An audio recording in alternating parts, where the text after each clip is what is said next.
Why are we surprised? Huh? Why are we surprised that Alexander Boris Johnson's come up with a fresh excuse? Yeah. Why he can't hand in his mobile device, his iPhone? He says he can't remember the password to his iPhone. Maybe he sat there over his cornflakes. Oh my giddy aunt, that's the wrong password. Oh my giddy aunt, that's the wrong password. Got to be this one. It's Carrie's birthday. Oh my giddy aunt, it's the wrong password. Oh, I know. I remember now. Oh, it's Jennifer, Carrie's birthday. Maybe that's what happened. Well, he hasn't handed in his mobile device, no. But like I say, why are we surprised? But the thing that really shocks me is that why on earth are these politicians using their own personal devices for communicating sensitive data, information and deals and other stuff that maybe shouldn't be on their mobile devices? Really, there should be a wake-up call. We need to make changes now, really, how these politicians are allowed to communicate with each other digitally.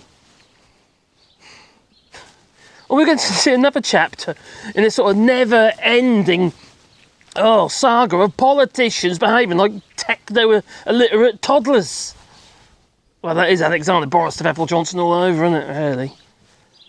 Well, the blonde Boris mutant variant has once again managed to land himself in hot water. Now, it turns out that he has failed to hand over his mobile phone containing crucial WhatsApp messages related to the handling of the government's handling of the COVID-19 pandemic. They shouldn't be on your personal device in the first place. Well, I suppose it's a classic Boris move, really. Now, I do have a simple question. Why on earth are politicians using their personal devices for government business? Leave it in the comments down below. Now, I mean seriously, it can't be safe. No. We're talking about sensitive information here.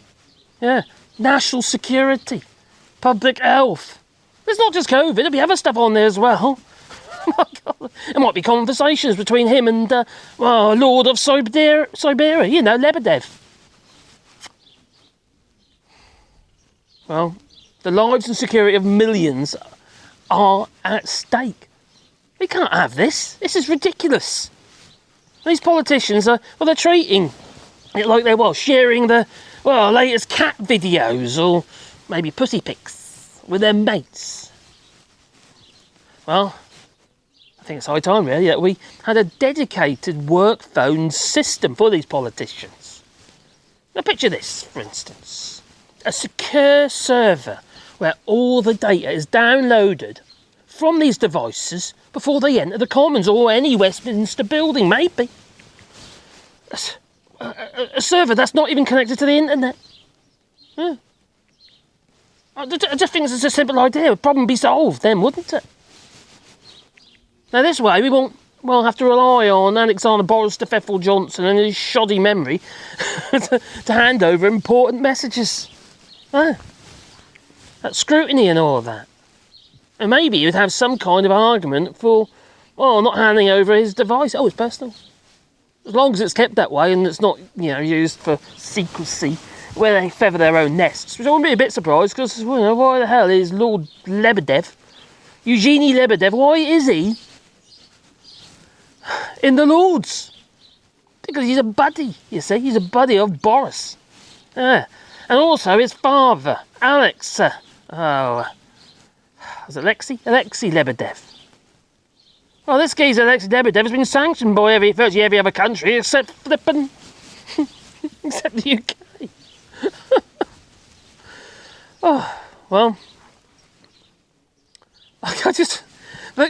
With a secure system, you can automatically save and, all that data can all be stored, in one place, not connected to the internet, and only only accessed by authorised individuals.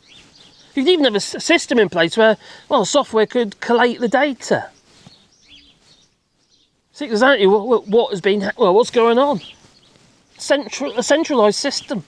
Like I say, not connected to the internet, so it gets hacked. And not, no access at all to anybody else. No. Maybe because the MI5, and oh crikey, this is just madness. That's not going to happen, is it? Instead, we're just going to have politicians that seem to think that they can just simply sweep important messages under the rug and get away with it. Hide from scrutiny and what have you. And it's a complete mockery of accountability and transparency. And it's not just Alexander Boris to Bethel Johnson. This is a widespread issue among politicians. Unless it's obviously Matt Hancock, because he just gives his WhatsApp messages to any old journalist who happens to be for an opposition party. Yeah, is the bloke shot? Well, it's time to invest, really, in some kind of secure system, some radical reforms and parliamentary procedures that kind of protect against all this sort of stuff. It shouldn't be allowed to go on. It really shouldn't. No. We've got to separate personal from government. It's time to prioritise the safety of the nation, really, over the convenience of sending messages on their flippin' latest iPhone. Well, the clock is ticking on that one. Because these devices get hacked again and again and again by bad actors. Probably Russian, maybe Chinese, who knows? Who knows? Oh, I think the public deserves to, well, at least feel safe. What say you? Please leave it in the comments down below. Do you think they should have some kind of secure system for communication? Maybe a hot phone, like a big red phone. It's not something on Batman. The old Batman, that is. Yeah, the original Batman. Oh, blimey. It's absolute madness. Well, it looks like it sounds a bit criminal if you ask me. They're not actually handing it over. In some cases, yes, if it is found to be criminal, it's up to 5 years, I believe, for that. Anyway, you tell me. Please leave it in the comments down below. And if you want to watch anything, do it on Patreon or buy us a coffee, and the links are down below. And it is very much appreciated, that it is. We've also got our memberships now if you want to be a part of the clan. the Waddy Boy clan. Oh, he's down there on the floor. Anyway, that's the dog, by the way. It's time to go. So ta-ta, So ta-ta. Don't forget to beat the old like button. Au revoir.